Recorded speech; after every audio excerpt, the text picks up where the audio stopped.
Caoimhe. Awesome.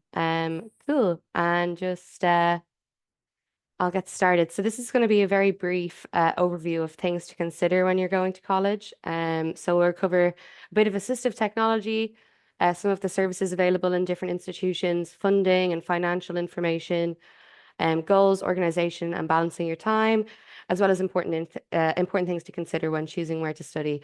I just want to point out that I did do this alphabetically, so it may not be in order of what you do when you have to do it, but I just wanted to make sure that it was an A to Z because I was a bit pernickety about that. But we'll go on to assistive technology. So for those who don't know, AT is equipment, devices, and systems that people with disabilities can use to more equally access information and engage in activities, both online and off. So we have examples of low tech, mid tech, and high tech there. So low tech would be glasses, a walking stick, a pencil grip. Mid tech would be spell check in Word, your mouse, a calculator, or a remote control. And then high tech, we'd be looking at screen readers, voice recognition software, website accessibility overlays or plugins. And if you have any questions about the AT that you could get in colleges, you can discuss that with your disability support service, as well as you can check out the AHEAD website, which has the AT Hive on it, which has a plethora of assistive technology available to have a look at. So when you're choosing where to study, make sure that you attend the colleges that you're interested in, open days or online events. Visit the campus, make sure that it works for you, that it's accessible or that it feels like the right place for you, I suppose. And then in terms of getting to college, make sure that you can get to the college. So in terms of transport, accommodation, Fantastic is an Irish charity that helps people with limited ability or disabilities get to and from where they need to go. So you could check that out if there isn't another option for you. The disability support services, there's kind of three things that you need to do. So you need to register yourself as soon as you start college with the disability office. And then you'll meet a disability support officer and you will get a needs assessment done. And that report then outlines the accommodations that you need, and that is communicated to lecturers that you will have so they can take that into consideration when grading you or working with you in class.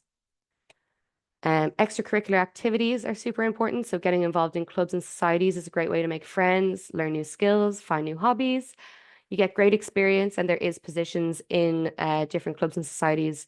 So, you could be chair, you could be director, you could be deputy, you could be treasurer, just to gain some really exciting experience, kind of transferable skills that you can use in the future. And a lot of people don't know that, but if there isn't a society for something that you're super interested in, you can create it yourself. You just have to go and talk to the student union. Now the financial aids that are available, so there's the fund for students with disabilities, and it pays for disability related supports needed in colleges and online learning, and that is administered through the Disability Support Service. Disability support funding is also available in further education, so you just have to contact the Disability Support Service for that. There is other kind of scholarships and funding available. So the 1916 bursary is available if you want to look that up. And there's also the SUSI grant, back to education allowance, and the student assistance fund, which is broken up into kind of two rounds each semester where you can submit all your receipts for like college things, transport, books, materials, anything like that, and you can get a reimbursement. Now, you won't usually get the full amount, but it's great to get a bit of it back.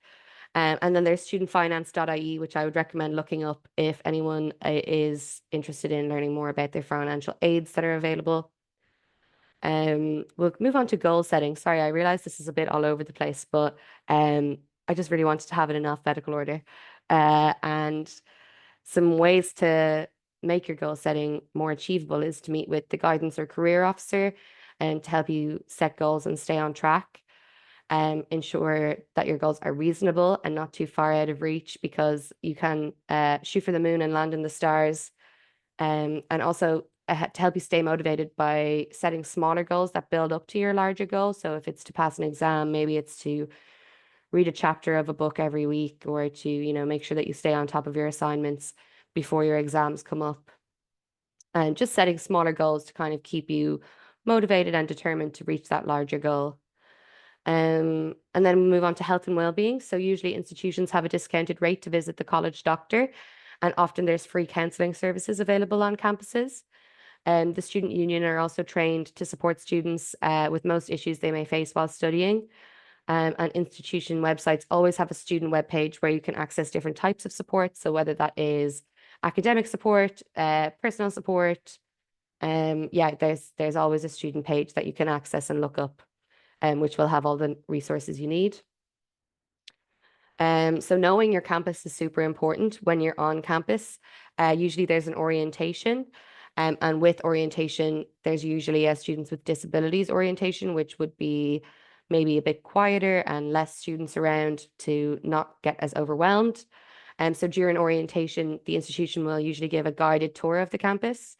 So while you're on the tour, it can be a bit overwhelming, and I feel like orientation can be a day where you kind of everything blurs past you and you can't take anything in because it's so overwhelming.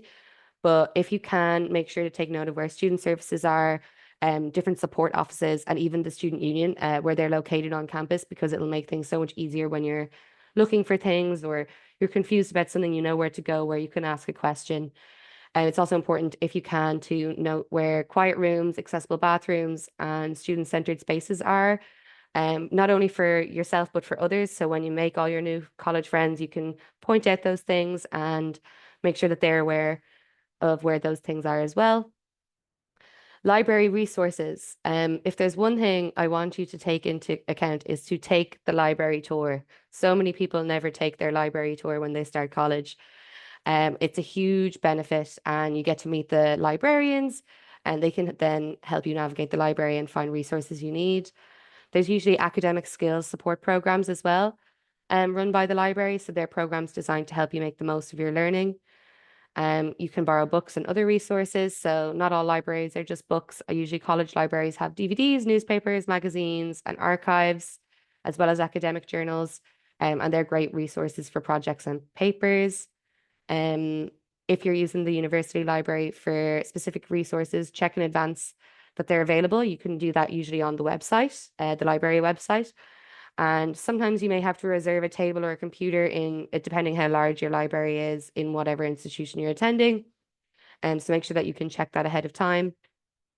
And also choosing a study space that suits your study needs. So you can book private rooms, you can book pods. The libraries have so many different options for studying. So make sure that you, when you take your library tour, you notice those things and you can then choose where best suits your needs. And always ask the librarians for help. They are there to help you. It can be quite intimidating sometimes, but make sure that you do benefit from getting to know them. So definitely don't be afraid to ask for help. So I'm just going to jump back to the needs assessment, which is an appointment between a student and a member of the Disability Support Service. It's not a test of your academic ability, but it's an evaluation of the support you need to adapt to higher education and university life. And from your needs assessment, you will get reasonable accommodation recommendations, which is an action that helps to lessen a disadvantage due to a disability or medical condition. So when you do start college, make sure to meet with the Disability Support Service to ensure you have all the reasonable accommodations and you can get the most out of your studies. Orientation, we'll jump back there. So often institutions will have specific accessible orientations. Contact the institution and organize one for yourself if there isn't one and you wouldn't feel comfortable going to your own regular orientation or general orientation. It's a great way to introduce yourself, to get to know staff, and to get to know other students as well.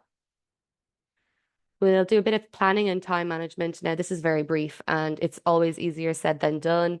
But like I was saying, if you build up those smaller goals towards your larger goal, it can help you keep on top of things. So consult your diary and calendar. Make sure that you keep a tidy study space. Use to-do lists. You can get special AT to help you with to-do lists. So I personally love goblintools.ai, which helps to create to-do lists and break down important tasks for you in a more manageable way, I suppose. When you're making a study plan, make sure you keep it realistic and don't overexert yourself. So don't kind of promise that you're going to be running or reading 6 chapters a night when you have the capacity to read two. So just make sure that you're keeping it realistic and you're not overburdening yourself each evening.